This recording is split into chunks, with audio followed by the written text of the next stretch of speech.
ঐক্যবদ্ধভাবে আসন্ন জাতীয় নির্বাচন এবং গণভোটে অংশগ্রহণ করব বলে সিদ্ধান্ত নিয়েছি। ফলে এটা আমাদের এক ঐতিহাসিক মুহূর্ত, ঐতিহাসিক যাত্রা। এটা যেমন একই সাথে নির্বাচনী সমঝোতা, একই সাথে রাজনৈতিক গুরুত্ব অপরিসীম।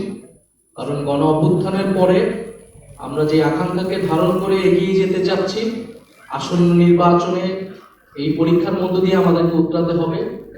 ফলে আমাদের সেই গণ অভ্যুত্থানের আকাঙ্ক্ষিত বাংলাদেশ, আমাদের মহান মুক্তিযুদ্ধের সাম্য, মানবিক মর্যাদা এবং সামাজিক সুবিচারের বাংলাদেশ, এবং আমাদের 1947 সালের যে আজাদীর লড়াই, সকল ঐতিহাসিক লড়াইকে ধারণ করে আমরা এই আসন্ন নির্বাচন এবং গণভোটে একত্রে কাজ করব, ঐক্যবদ্ধ কাজ করব।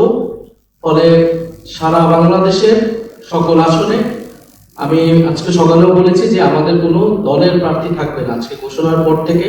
সেটা আমাদের এই নির্বাচনী সমঝোতা বা 11 দলীয় নির্বাচনী ঐক্য, তাদের প্রার্থী হিসেবে তারা বিবেচিত হবে।